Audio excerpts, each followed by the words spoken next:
The steady rhythm of raindrops against the window pane provided a soothing backdrop as Abigail Matthews typed away at her laptop, the soft blue glow illuminating her tired but determined face.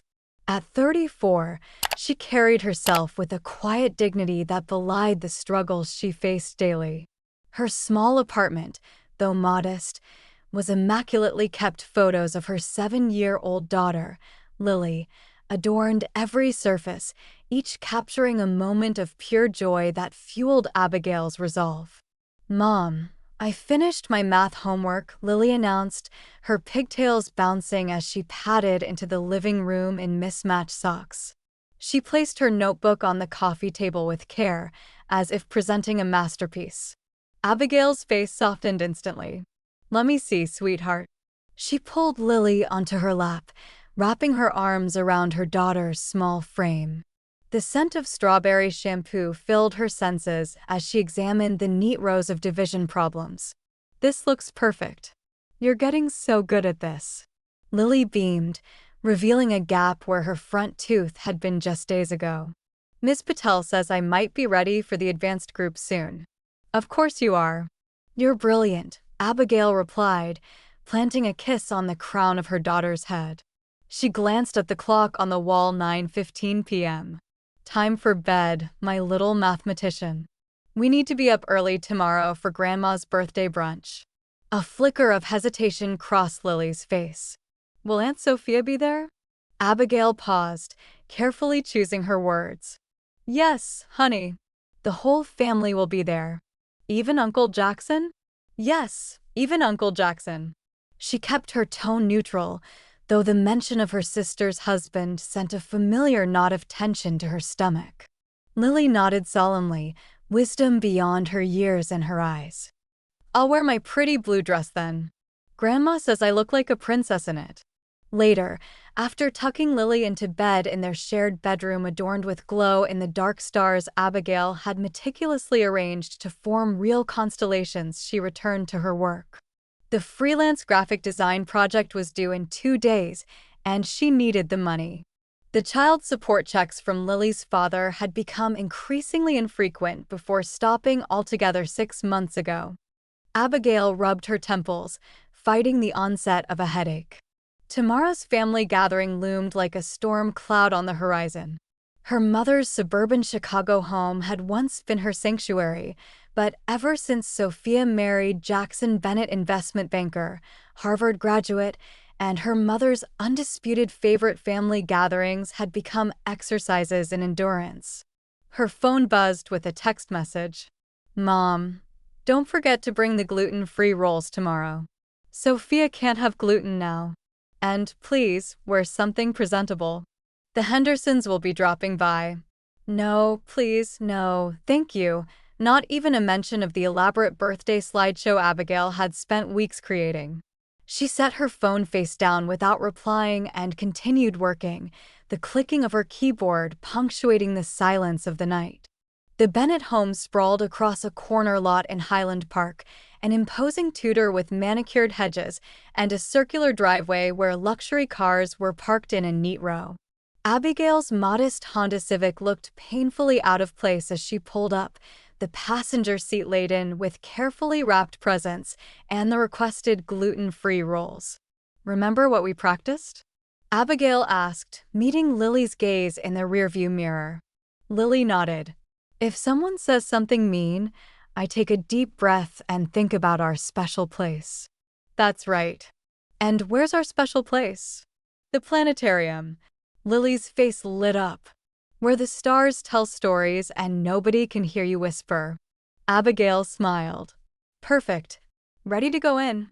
The front door swung open before they reached it, revealing Claire Matthews in an elegant beige dress, pearl earrings catching the light as she leaned forward to air-kiss Abigail's cheek. "You're late," she said by way of greeting, her smile not quite reaching her eyes. "Everyone's already here." Her demeanor transformed completely as she knelt to Lily's level. "And there's my beautiful granddaughter. Don't you look lovely in that dress?" Lily performed a small curtsy as practiced. "Happy birthday, Grandma. I made you a card." Claire accepted the handmade card with a nod. How thoughtful. Why don't you go find your cousins? They're in the media room. As Lily scampered off, Claire turned to Abigail, her voice dropping. The Hendersons brought their nephew Michael. He's a widower, runs his own law practice. The implication hung in the air, heavy and unwelcome. Mom, I'm not interested in being set up, Abigail said, stepping inside with the bags. I'm focused on raising Lily and building my business. Claire's lips thinned. You're not getting any younger, Abigail.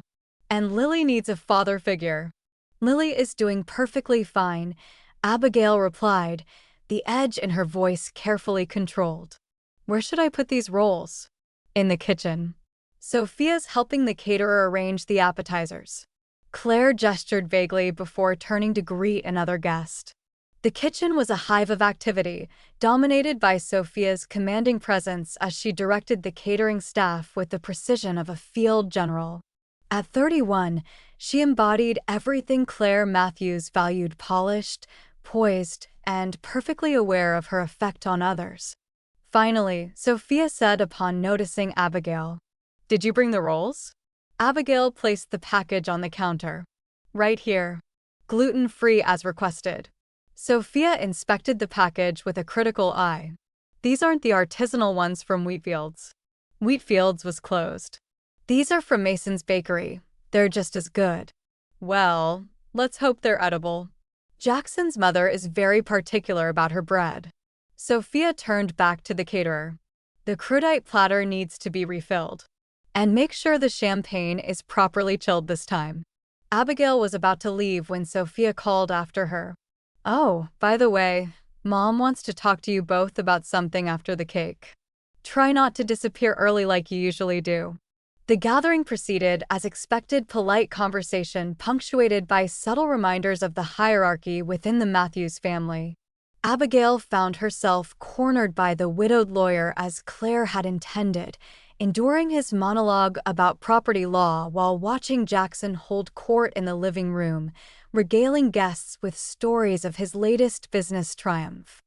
He just closed a 7-figure deal with a tech startup. She overheard her mother telling the Hendersons, voice swollen with pride. Sophia and Jackson are thinking of buying a vacation home in Nantucket. Abigail excused herself from the conversation, seeking refuge in the relative quiet of the sunroom. She found Lily there, sitting alone on a wicker chair, her small hands folded in her lap. Hey, sweetheart. Not playing with your cousins? Lily shook her head. Zoe said my dress looks like it's from a thrift store, and Noah won't let me use the gaming system because he says I'll break it. Abigail felt a flash of anger, quickly suppressed. They're lost then. Want to go explore the garden with me? I heard Grandma has new koi in the pond. As they stepped onto the stone path that wound through Claire's award-winning garden, Abigail noticed a man kneeling by the koi pond, seemingly absorbed in watching the fish. Hello, he said, straightening as they approached. You must be Abigail. I'm Samuel Wright, a colleague of Jackson's. Unlike the other guests, there was something unassuming about Samuel. Tall with kind eyes and a reserved demeanor, he wore his suit with the air of someone who'd rather be in jeans and a t-shirt. This is my daughter, Lily, Abigail said, resting a protective hand on Lily's shoulder. Samuel's face brightened as he addressed Lily directly. I hear you're quite the math whiz, Lily. Lily's eyes widened in surprise. How did you know that? I overheard your cousins talking. They seemed very impressed that you're in the advanced math group. Abigail doubted that, but appreciated his kindness. Do you like math too? Lily asked. I do. I actually teach mathematics at Northwestern University. That's where the planetarium is. Lily exclaimed. Mom and I go there for our special days. A genuine smile spread across Samuel's face. The Adler Planetarium is one of my favorite places too. Have you seen their new exhibit on black holes? Their conversation flowed easily, a refreshing departure from the forced interactions inside. Samuel spoke to Lily as if her thoughts mattered, and to Abigail without the veil of pity that colored most people's approach to her as a single mother. The moment of peace was shattered by Claire's voice calling from the patio. Everyone inside for the cake presentation. The birthday celebration continued with meticulously orchestrated precision. Claire's favorite vanilla bean cake from the exclusive patisserie downtown, the opening of carefully selected gifts, and polite applause for Abigail's slideshow. Though Claire had insisted on muting the music Abigail had paired with the images. Before everyone disperses, Claire announced, standing at the center of the living room with a champagne flute in hand, "I have some news to share." She beckoned Sophia and Jackson to join her. As many of you know, Sophia and Jackson have been trying to start a family for some time now. Sophia stepped forward, Jackson's arm wrapped possessively around her waist. "We're thrilled to announce that after our third round of IVF, we're expecting." Her hand settled on her still flat stomach. "We're due in January." The room erupted in congratulations. Abigail clapped along with everyone else, genuinely happy for her sister despite their complicated relationship. She caught Lily looking at her with a question in her eyes and gave her a reassuring smile. And Claire continued once the excitement had settled. To help them prepare for this new chapter, Jackson and Sophia will be moving in with me while their new home is being renovated to include a nursery suite. This was news to Abigail, but it made sense. Claire's house had plenty of room, and she had always wanted to be more involved in Sophia's life. "Abigail," Claire said, turning to her with an expression that immediately set off warning bells, "this is where I need your help. I'd like you and Lily to come for Sunday dinner next weekend. We have some arrangements to discuss." The rest of the afternoon passed in a blur. Abigail found herself watching the clock, counting the minutes until they could leave without appearing rude. She noticed Samuel watching her from across the room, a thoughtful expression on his face.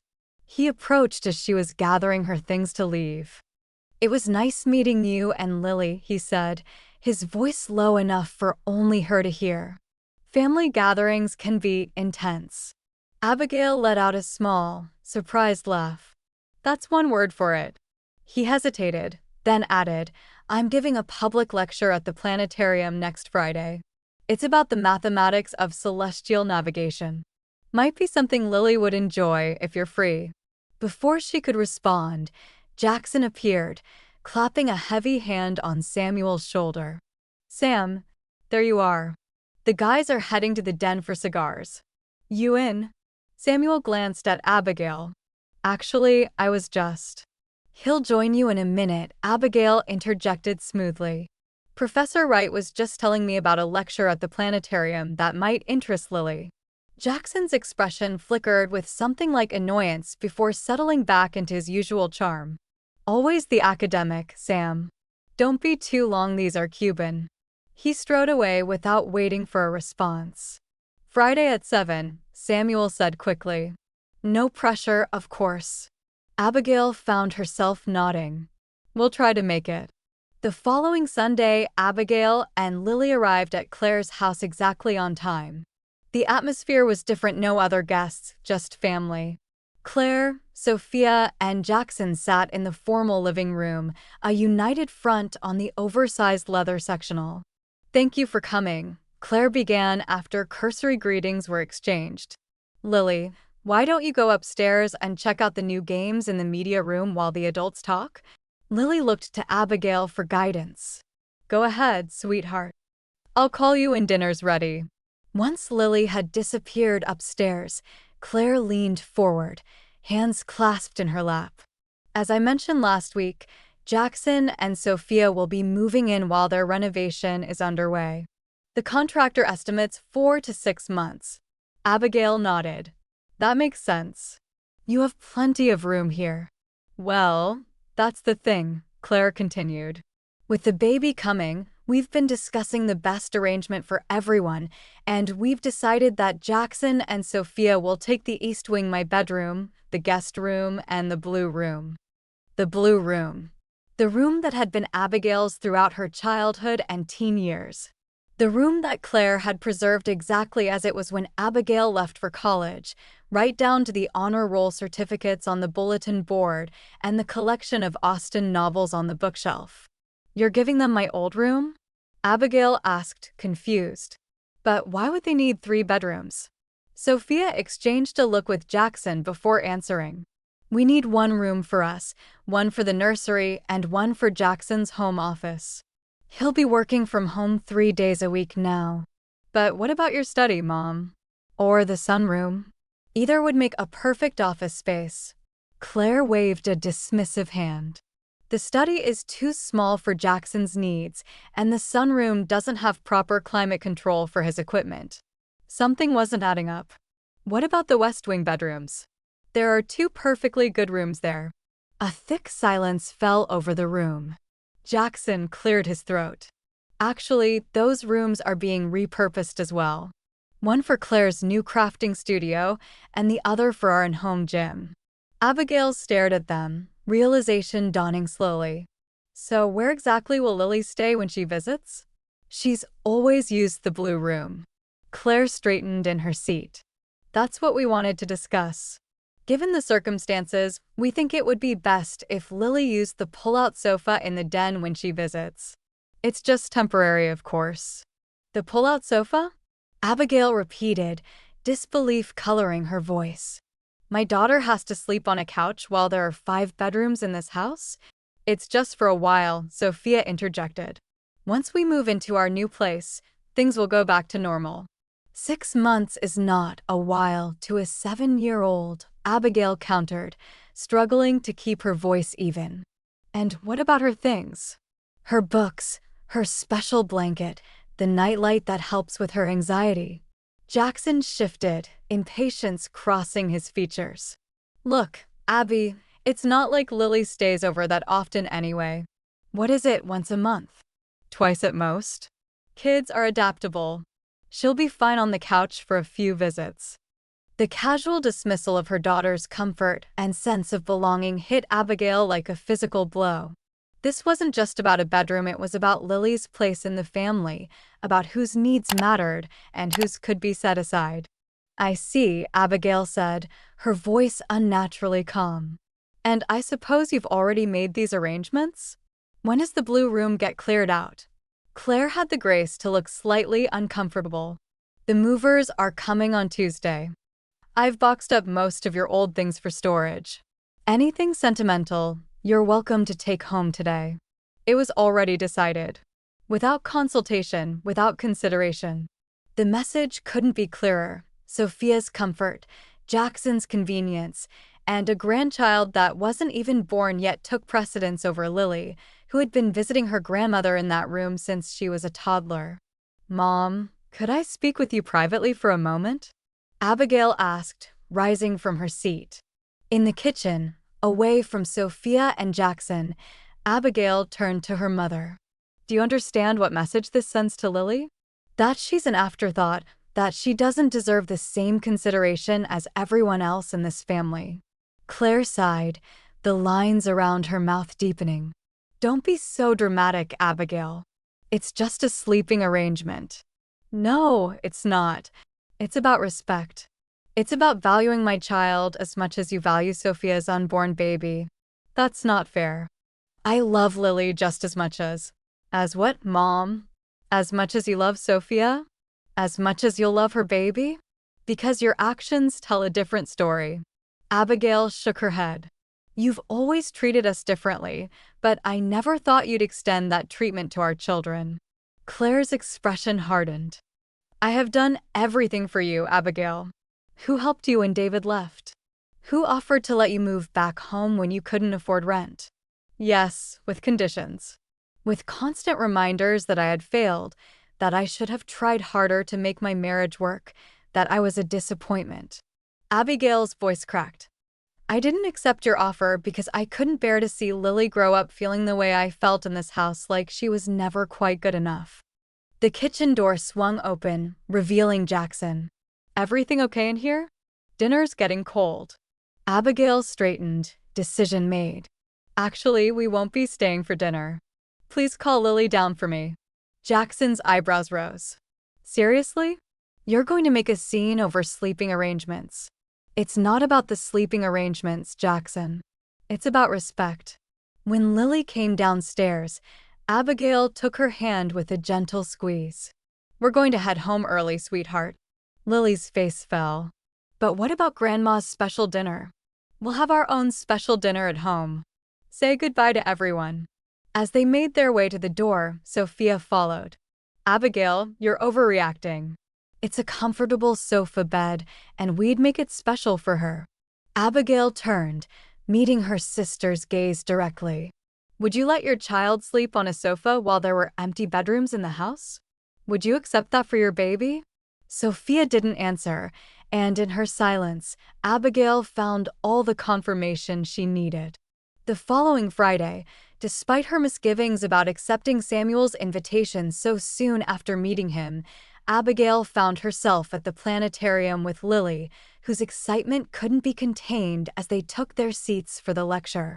Samuel's presentation was engaging, accessible even to younger audience members like Lily, who listened with rapt attention as he explained how ancient sailors had used the stars to navigate across vast oceans.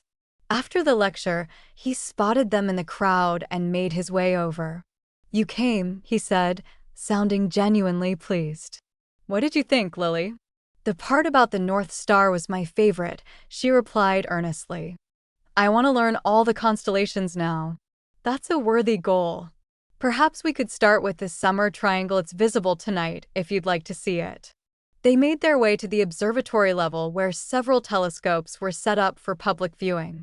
As Lily peered through one with Samuel's guidance, Abigail received a text message. "Mom, your boxes from the Blue Room are in the garage. Please collect them by Sunday. We need the space." A wave of sadness washed over her, but she pushed it aside. This wasn't the time or place. "Everything okay?" Samuel asked quietly, noticing her expression. "Family stuff," she replied. "Nothing that can't wait." As the evening progressed, Abigail found herself relaxing in Samuel's company. He was attentive without being intrusive, intelligent without being condescending. When he learned about her graphic design work, he expressed genuine interest rather than the polite disengagement she usually encountered. "I actually have a colleague who's looking for someone to design materials for an educational outreach program," he mentioned as they walked through the exhibition hall. "It's grant-funded, so the budget is decent. Would you be interested?" Before she could answer, a familiar voice cut through the ambient noise of the planetarium. "Professor Wright." What a surprise. Jackson Bennett stood before them, immaculate in a tailored suit, a woman who was decidedly not Sophia on his arm. Samuel's expression shifted subtly. "Jackson, I didn't expect to see you here." "Charity gala in the main hall," Jackson explained, gesturing vaguely. "And you know Vanessa from the department." The blonde woman smiled thinly, her hand resting possessively on Jackson's arm. "Quite a coincidence running into you both." Abigail felt a chill run down her spine. The woman beside Jackson was not his assistant or colleague. The intimate way they stood together spoke volumes. "Lily, why don't you go check out the meteorite display?" Abigail suggested, not wanting her daughter to witness what might unfold. Once Lily was out of earshot, she turned back to Jackson. "Does Sophia know you're here, Jackson?" His smile didn't falter, but his eyes hardened. "Sophia's at a prenatal yoga class. Vanessa and I are here representing the firm." "I see. And does your firm usually send colleagues who stand quite so close to each other?" Jackson's jaw tightened. "Careful, Abby. Don't make assumptions about things you don't understand." "Oh, I understand perfectly. I've been on the receiving end of infidelity, remember? I recognize the signs." Abigail turned to Samuel. "I'll get Lily and meet you by the exit. I think we've seen enough here." As she walked away, she heard Jackson's low voice. "She's always been dramatic, Sam. Don't let her fill your head with nonsense. Vanessa and I are just colleagues." The drive home was quiet. Lily dozing in the back seat while Samuel followed in his car, having insisted on escorting them home safely. At her apartment, after Lily was tucked into bed, Abigail found herself sitting across from Samuel at her small kitchen table, 2 mugs of tea between them. "I should tell Sophia," she said, breaking the silence. "She deserves to know, especially now." Samuel studied his mug thoughtfully. "It's a difficult position to be in. Would you tell her if you were me?" He considered the question carefully. "I think the truth has a way of revealing itself, one way or another. But yes, I would want to know if I were in her shoes." Abigail nodded. "Even if she hates me for it. Even if my mother takes his side, as she inevitably will." "For what it's worth," Samuel said, "I've known Jackson professionally for 3 years, and I've seen enough to know that the facade he presents isn't the full picture." "Why haven't you said anything before?" "Academic politics," he admitted with a grimace. "Jackson's family donates heavily to the university. Speaking out against him would have consequences." "It's not an excuse, just the reality." They sat in contemplative silence for a moment before Samuel spoke again. "About that design work I mentioned, it's legitimate. No strings attached. My colleague runs the outreach program independently. Your portfolio would speak for itself." "I'll think about it," Abigail replied, surprising herself with how much she meant it. The revelation of Jackson's infidelity unfolded with the destructive force of a hurricane. Sophia initially refused to believe Abigail, accusing her of jealousy and spite. Claire sided with Jackson, who denied everything and painted Abigail as a vindictive troublemaker trying to sabotage her sister's happiness out of resentment. Family Sunday dinners stopped altogether. Lily's blue room was converted into Jackson's office as planned. The only communication Abigail received from her family came in the form of terse text messages from her mother, updates about the pregnancy that read more like press releases than family news. But the truth, as Samuel had predicted, had a way of revealing itself. 3 weeks after the planetarium incident, Sophia discovered messages on Jackson's iPad that confirmed what Abigail had tried to tell her. The confrontation that followed was explosive, with Jackson finally admitting to not one, but several affairs, including a long-term relationship with Vanessa that predated his marriage to Sophia. Instead of rallying around Sophia in the aftermath, Claire focused her energy on damage control, concerned more with what the Hendersons and other family friends would think than with her daughter's emotional well-being. It was this final betrayal that broke something fundamental in Sophia's relationship with their mother. On a rainy Tuesday afternoon, a knock at Abigail's apartment door revealed Sophia, makeup-less and hollow-eyed, clutching an overnight bag. "Can I come in?" she asked, her voice small and unfamiliar. Abigail stepped aside wordlessly, ushering her sister into the apartment she had often disparaged as quaint or cozy, euphemisms for small and inadequate. "I left him," Sophia said without preamble, sinking onto the couch. "And I can't stay with Mom.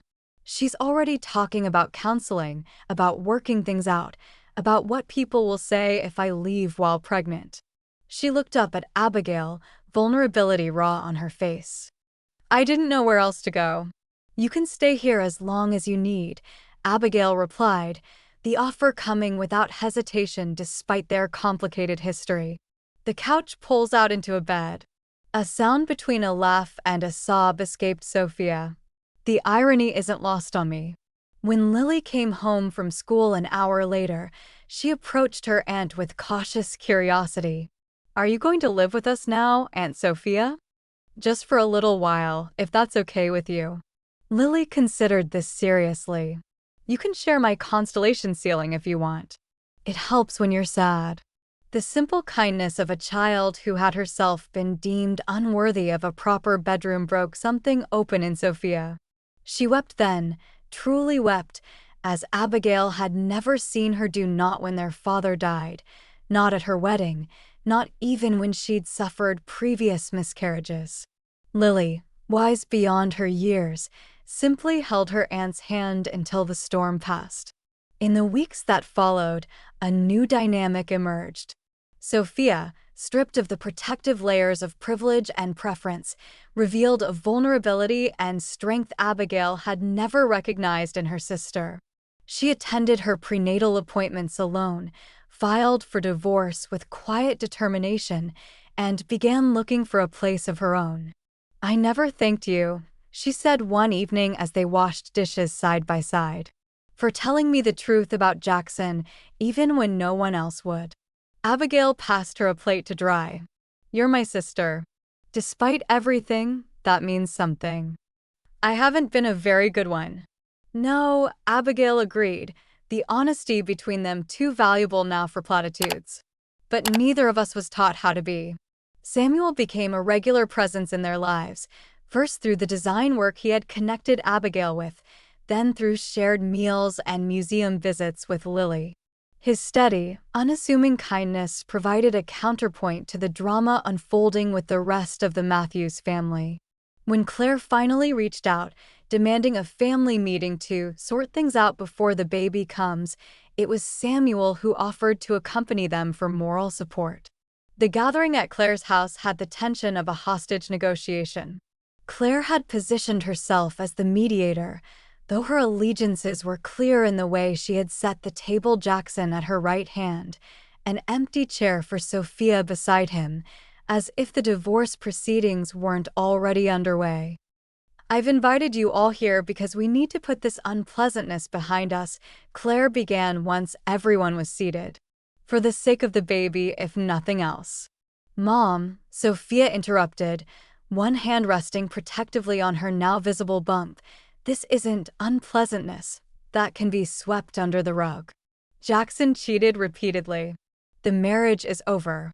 Claire's smile tightened. "Marriages go through difficult patches, Sophia. Your father and I certainly had our challenges." "Dad never cheated on you," Abigail pointed out. "That you know of," Claire replied sharply, then seemed to regret the implication. "The point is, families stick together. Jackson is still the father of your child, Sophia. And he's willing to work things out." Jackson nodded, his expression a practiced mask of contrition. "I've made mistakes, but I want to make it right. For our family." "Our family," Sophia repeated slowly. "The family you betrayed? The family you lied to? The family you were ready to toss aside for Vanessa until you got caught." An uncomfortable silence fell over the table. Samuel shifted in his seat, drawing Claire's attention. "I don't believe this concerns you, Professor Wright," she said coldly. "This is a family matter." "Samuel is here because I asked him to be," Abigail stated firmly.